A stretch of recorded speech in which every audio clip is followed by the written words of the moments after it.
पाकिस्तान के बलूचिस्तान में लंबे समय से चल रहा संघर्ष अब एक नए और खतरनाक मोड़ पर आ गया है। हाल ही में बलूचिस्तान लिबरेशन आर्मी यानी बीएलए ने अपने अभियान ऑपरेशन हिरोफ 2.0 के दौरान कई तेज और संगठित हमले किए। इस पूरे ऑपरेशन में अब सबसे ज्यादा चर्चा दो महिलाओं की हो रही है, आसिफा मेंगल और हवा बलूच। बीएलए का दावा है कि इन महिलाओं ने सैन्य ठिकानों और सुरक्षा केंद्रों पर हमला बोला और पाकिस्तानी सैनिकों को कड़ी टक्कर दी। लेकिन सवाल ये कि आखिर ये दोनों कौन हैं और उन्होंने इस ऑपरेशन में कैसे अहम भूमिका निभाई। पिछले 40 घंटों से चल रही इस सैन्य कार्रवाई में बीएलए ने अब तक पाकिस्तानी सेना, पुलिस और फ्रंटियर कोर के 200 से ज्यादा जवानों को मारने, 17 को बंदी बनाने का दावा किया है। अब बात करते हैं कि इस पूरे अभियान में जो दो महिलाएं सबसे ज्यादा चर्चा का केंद्र बनी हुई हैं, वो कौन है। तो पहले बात करते हैं आसिफा मेंगल की, बीएलए की युवा महिला हमलावर। बलूच लिबरेशन आर्मी ने मजीद ब्रिगेड की महिला फिदाइन आसिफा मेंगल की तस्वीर जारी की। नुश्की की किल्ली काजीआबाद की रहने वाली आसिफा ने 31 जनवरी 2026 को दावे के मुताबिक नुश्की में आईएसआई मुख्यालय को विस्फोटक से लदी गाड़ी के जरिए निशाना बनाया है। आसिफा मेंगल की उम्र 24 साल बताई जाती है। वो बलूचिस्तान के ही नुश्की जिले की रहने वाली है और जन्म 2 अक्टूबर 2002 को हुआ था और उनके पिता का नाम मोहम्मद इस्माइल बताया गया है। रिपोर्ट्स के अनुसार 21 साल की उम्र में ही आसिफा बीएलए की मजीद ब्रिगेड में शामिल हो गई थी और पिछले साल जनवरी में खुद को फिदाई यानी आत्मघाती मिशन के लिए समर्पित कर दिया था।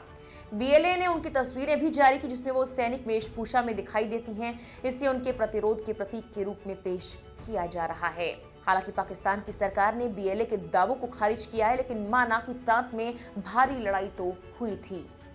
अब बात करते हैं दूसरी महिला की, हवा बलूच, ग्वादर में मोर्चा संभालने वाली।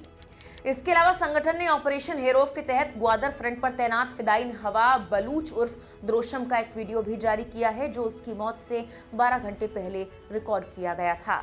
वो भी बीएलए की मजीद ब्रिगेड की मेंबर थी और ग्वादर फ्रंट में ऑपरेशन हिरोफ के दौरान शामिल हुई। ग्वादर शहर चीन पाकिस्तान इकोनॉमिक कॉरिडोर यानी सीपीईसी के लिए बहुत महत्वपूर्ण है। बीएलए का दावा है कि हवा ने सिक्योरिटी पोस्ट और बंदरगाह के पास लंबी लड़ाई में हिस्सा लिया। उनका काम सिर्फ समर्थन देना नहीं था, बल्कि सीधा लड़ाई में हिस्सा लेना था। इस दौरान ग्वादर में करीब 2 दिन तक जीवन प्रभावित रहा। हवा की मौत के बाद बीएलए ने इसे शहादत बताया और मिशन को रणनीतिक सफलता माना। रिपोर्ट्स के मुताबिक इन ऑपरेशंस में कई और महिला लड़ाकू भी शामिल हैं, जिनकी पहचान अभी गुप्त रखी गई है। ये हमले बलूचिस्तान के कई रणनीतिक ठिकानों पर जारी हैं, जिनमें महिला फिदाइन सक्रिय रूप से हिस्सा ले रही हैं। सोशल मीडिया पर कई तस्वीरें और वीडियोस भी सामने आ रहे हैं, हालांकि लोकमत मीडिया उनकी पुष्टि नहीं करता है। महिलाओं को सामने लाने की आखिर क्या वजह हो सकती है?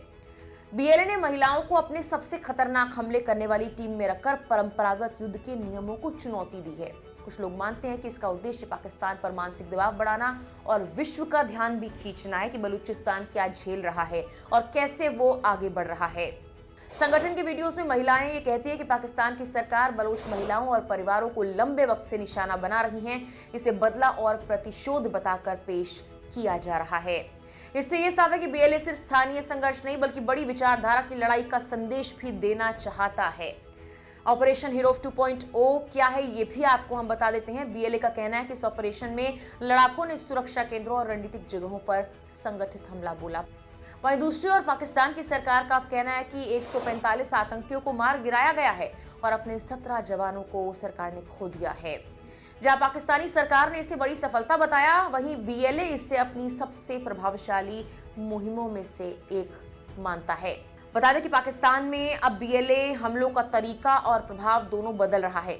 अधिकारियों के अनुसार हमलावर सिविलियन का बहाना बनाकर स्कूल, बाजार, बैंक और अस्पताल में घुसे और गोलीबारी की। पाकिस्तान ने कहा कि ये हाल के वर्षों में सबसे खतरनाक हमले थे। वहीं आसिफा मेंगल और हवा बलूच जैसे नामों का उभरना ये दिखाता है कि बीएलए अपनी रणनीति और संदेश बदल रहा है और व्यक्तियों को प्रतीक बनाकर समूह सिर्फ युद्ध नहीं लड़ रहा बल्कि विचारधारा फैलाने पर भी काम कर रहा है। फिलहाल के लिए इस वीडियो में इतना ही।